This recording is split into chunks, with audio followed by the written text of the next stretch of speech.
All right. Listen, everybody, I appreciate your patience with technology. I have totally jinxed myself. I remember saying, I was like, when people go live, I see their videos and it's always moving around and doing all this stuff until like they zoom in. And I was like, one day I was like, yeah, I'm gonna do me a live video like that. And I'd be darned. That is, I apologize if you hopped on. Hopefully you hop back on. I apologize for the technical difficulties with the technology of Facebook and cell phones. So hopefully you're back on with me. How y'all doing? Thank you for joining. If you are joining, I'm gonna give you a few minutes to hop on in after that setback. I'm telling you, you have to be careful because sometimes you be over here cussing and don't even, y'all catch it and then y'all be like, oh my gosh, she ain't the holy roll we thought she was. I'm not. I'm very human. So how y'all doing? I hope you guys are doing okay in these very tumultuous times we are having. Hope you guys are doing okay. How you feeling? How's your health, your mental health, your physical health, your emotional health? How's all that doing? Let me know. Drop a note. If you're tired, if you're upset, if you are drained, exhausted, if you're happy, you're joyful, you're grateful, tell me all about that. Hey, Elgin, I'm doing pretty good. Pretty good. So, hey, Charity. Good to see you, sweetie. That's my southernness. Y'all ain't heard my southernness. When I go up north, they always hear it. So let's talk about today.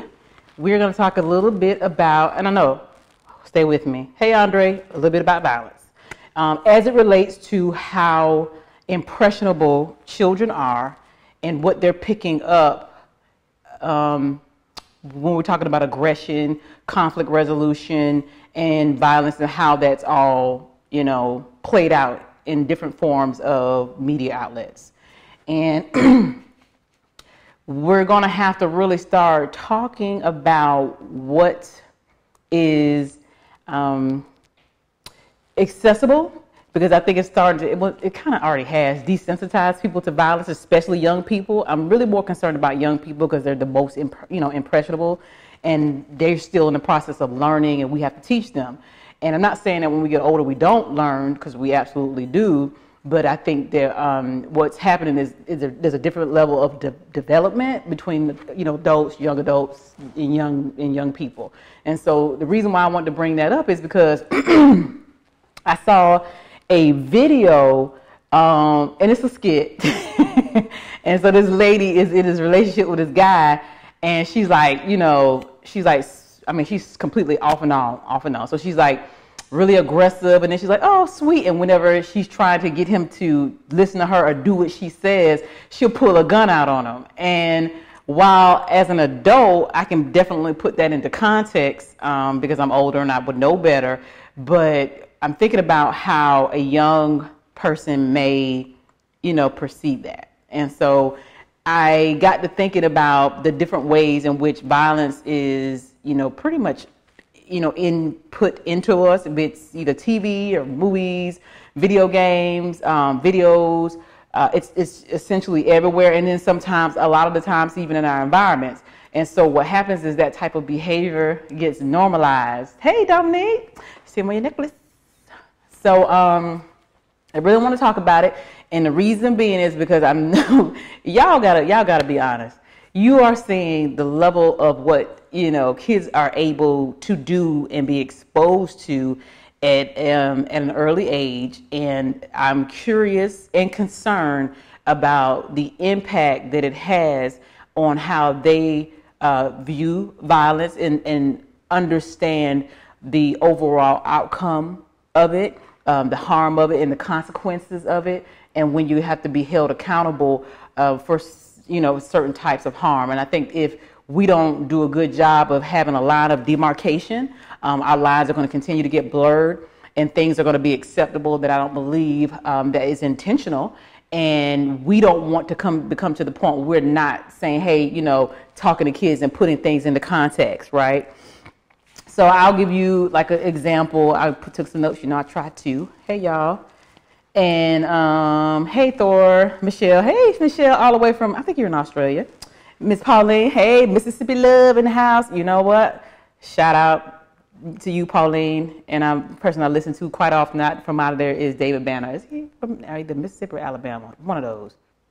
So anywho, we're talking about the context in which violence is portrayed, the age of the viewer, the vulnerability of the viewer. Because here's the thing, some adults can't really distinguish because they haven't been taught, or there has been a line or a boundary of violence that has occurred that hasn't had the proper or adequate consequence to it. And so when, violence is unchecked and behaviors aren't redirected, then that can go overboard, and then there's a severe consequence to that level of violence. And I think that what happens is we see like the tail end of that and not the in-between, and how people are exposed to it, what we are telling people about it, young people specifically, even us, and then a step further. So I'm not sure if you guys heard about the story I don't even know where it is, where the lady hit her husband with her car and then proceeded to cuss him out laying on the ground in a pool of blood, and then took the bumper that fell off the car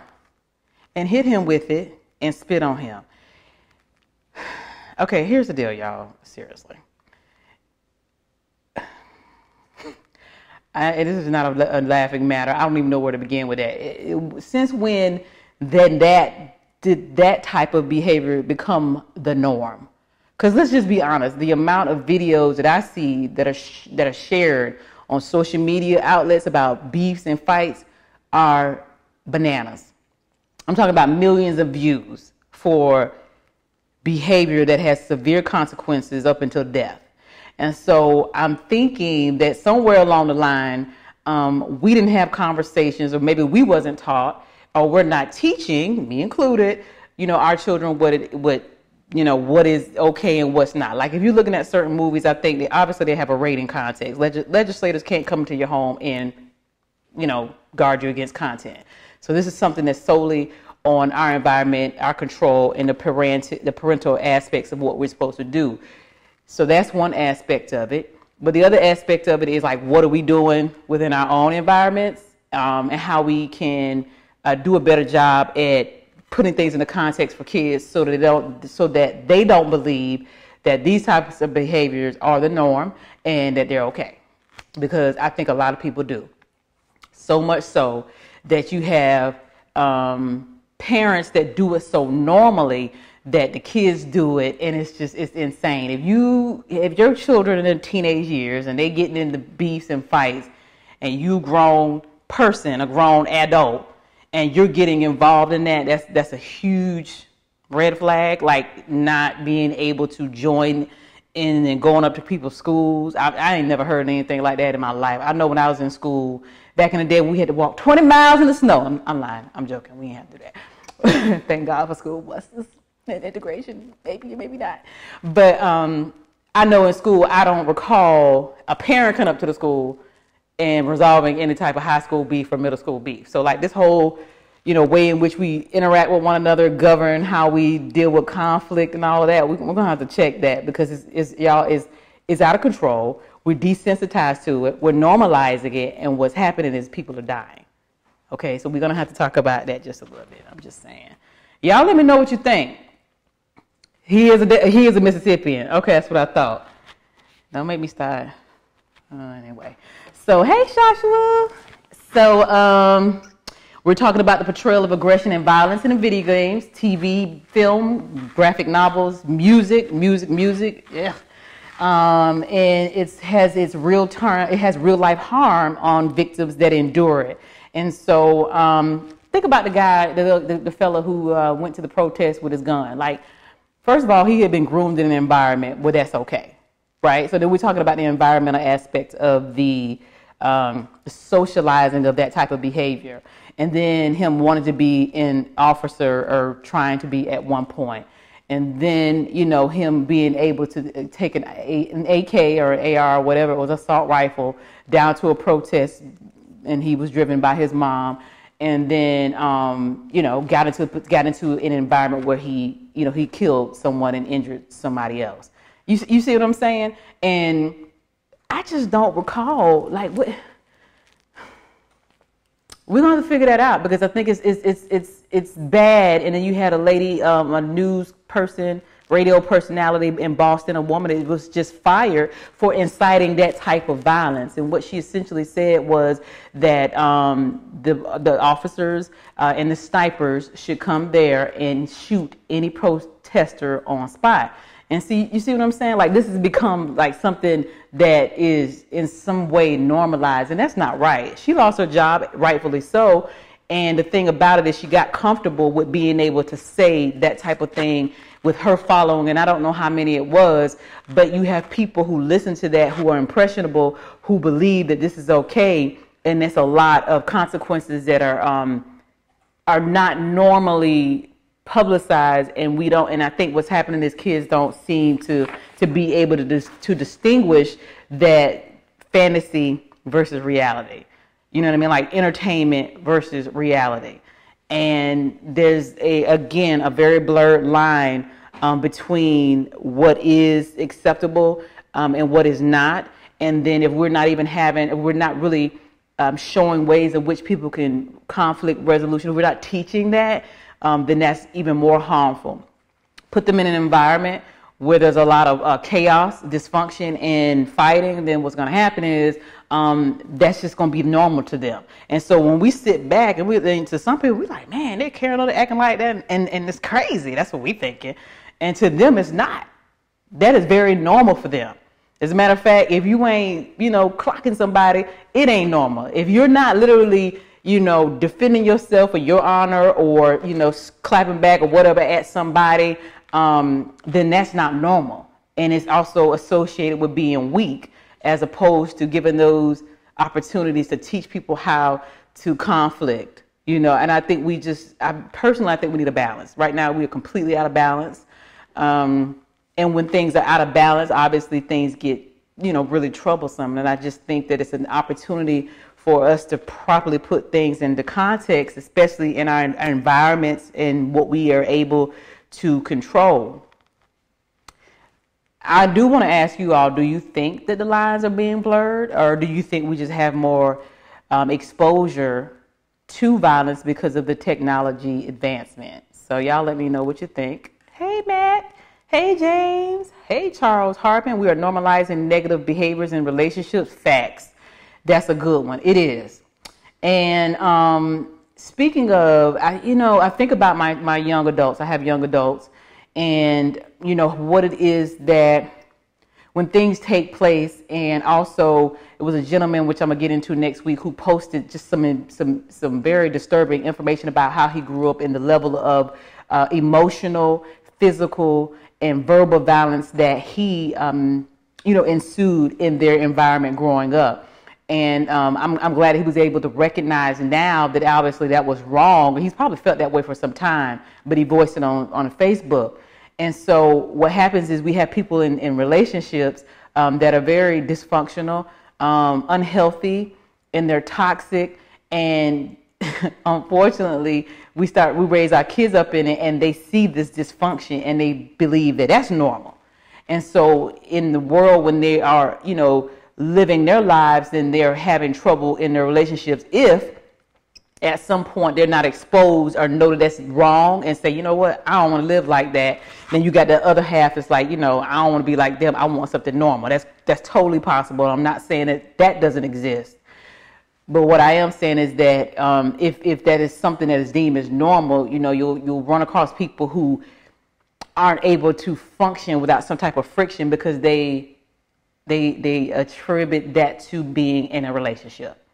And so I can say for myself, I was fortunate enough that I didn't grow up around, relationship violence. And, I do know people who did, and I can tell after the fact, like as time went on, that was a learned behavior. Violence is learned behavior.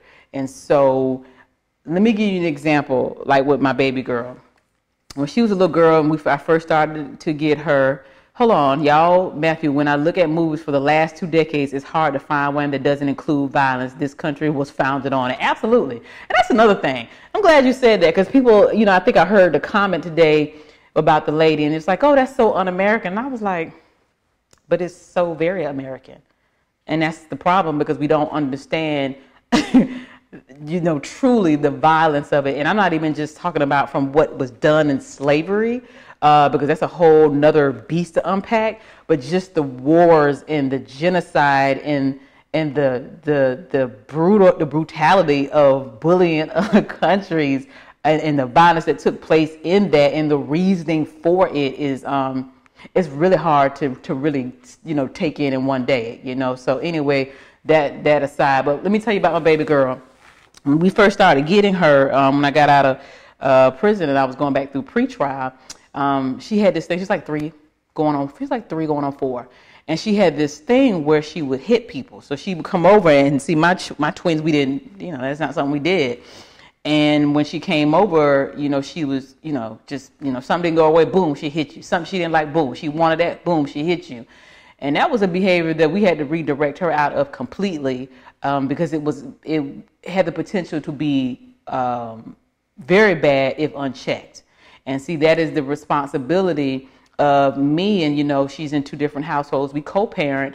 And so that was just one of the things that took some time for her to weed out once she got here. But it was constant reinforcement and absolutely not.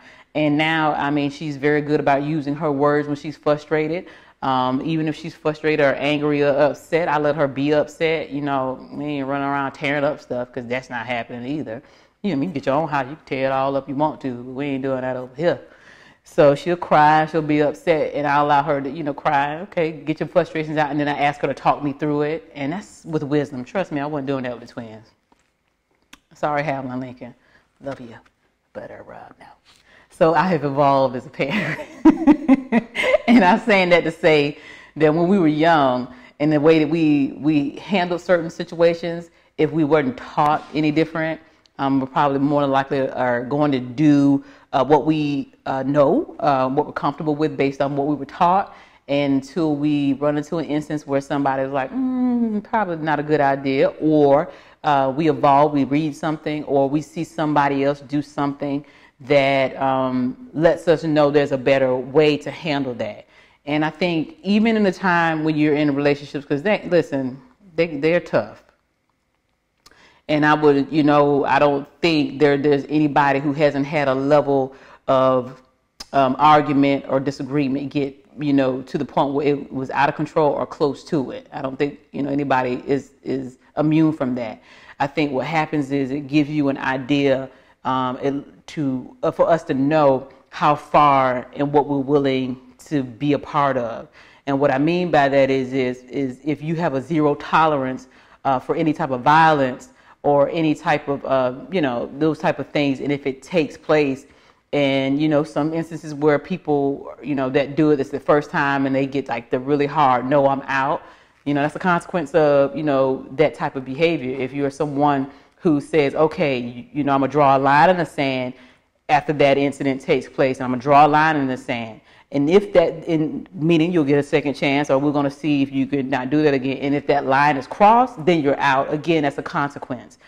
And so the problem will definitely be if you continue to draw the line and move the line, and they push that boundary, you move the line, and they push that boundary.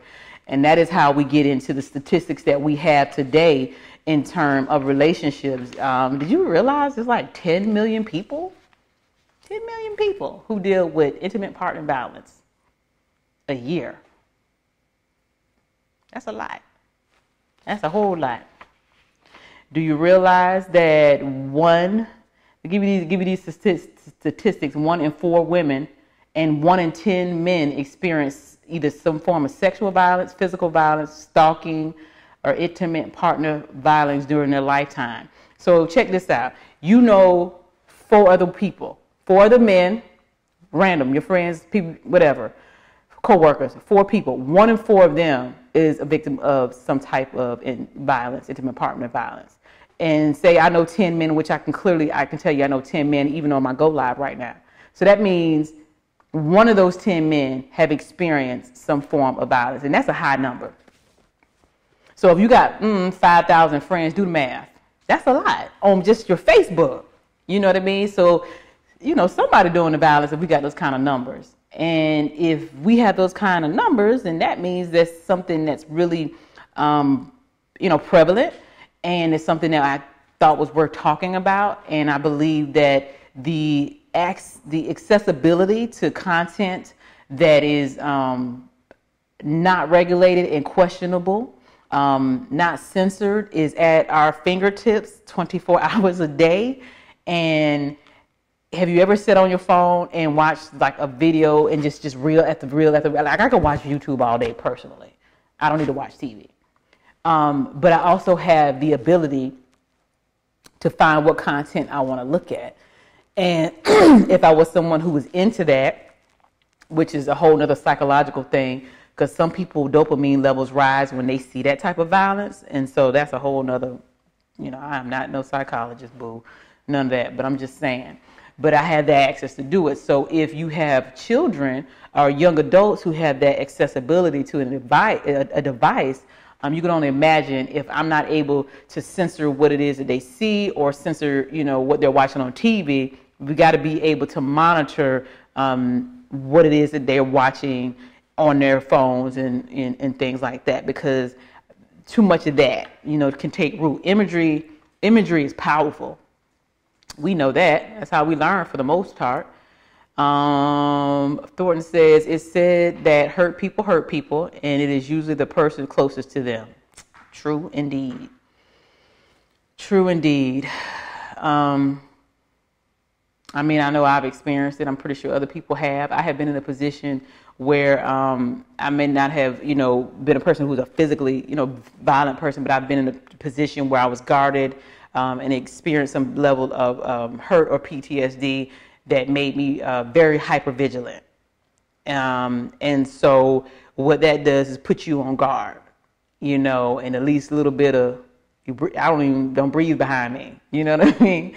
So those are things that's like PTSD and things like that. So imagine like living in an environment when you don't know when somebody gonna flip out. And I have met, y'all probably know people that that said, oh, so-and-so was always, they came home, they was drunk, they was angry. And this is people environments, and later on in life, they somehow either decide or come to the conclusion or exposed to the fact that, no, that wasn't right, and they go about it differently, or they just turn into what it is that they were a product of, which is their environment.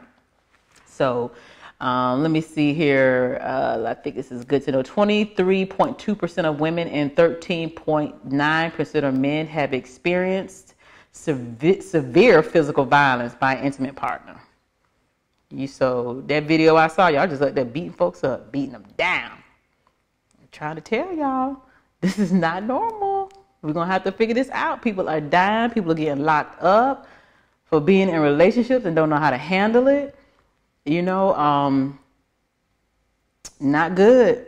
We have to be able to have honest conversations with the kids and the young people and check on them. Don't be like, oh, they grown. Yeah, you okay.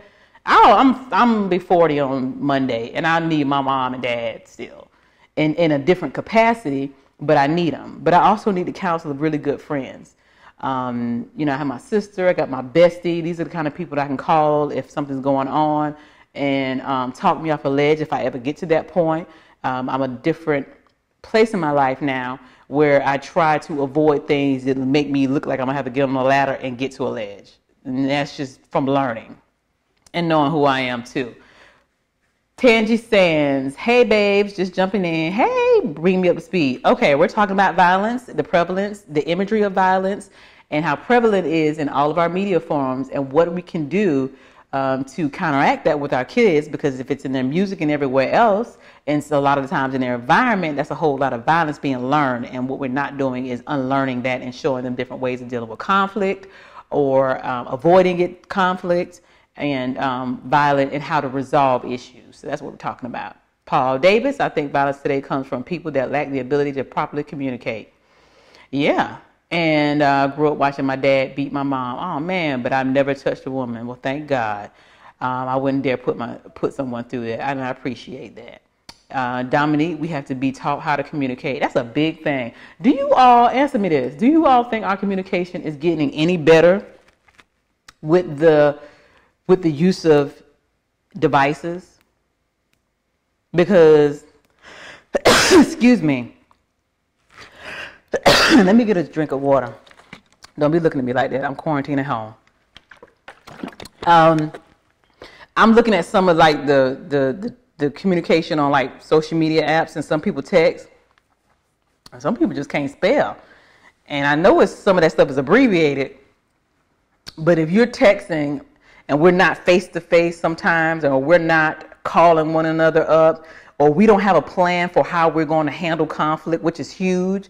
If you're in relationships, or you have friendships or family situations where you know you're going to have some level of disagreement or conflict, do you self-govern on how you're going to deal with that? Now, if you're in a partnership with someone else, meaning a relationship, do you talk about ways in which we're going to approach conflict? Because if not, you could be the best of them, and it could be something that completely sets you off. You'll be like, oh my goodness, I didn't know I had that trigger, which sometimes is an insecurity, and then it takes place. So I'm curious to know, with the amount of technology and the advancement we have, do you think communication is getting worse?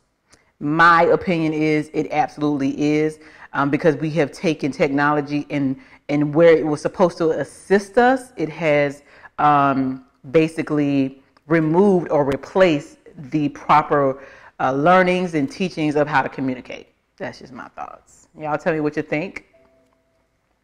My Dominique says no devices hinder us. Cool beans. Y'all, you know it's that time again to say goodbye to all my Negro friends and non-Negro friends. I appreciate you all joining me. Join me next week, as we're going to talk about it from a family capacity. And I think this is always good stuff to talk about. I'm going to put some, notes and resources in there, because, I like to do my research and then share the love and the wealth and the resources and the knowledge. Knowledge is old. Knowledge is old, so ain't nothing new. And I'm going to share it with you all. Tangi said before we go, I have had conversations about violence and was told that violence is a natural behavior. Do you agree? I think primitively, in the way the mind is set up, and that's just for some things I know, we primitively learn how to assess and then deal with a threat. Kind of like animals in the wild. We have that level degree, but what we do have above them is the ability to be logical and reason. So if you teach it, it's easy. If a person sees it and you teach them, it's a learned behavior. To me, violence is a learned behavior. And just like you can learn it, you can unlearn it. So that's what I think about it. All right. Cool beans. Peace out until the next time, y'all.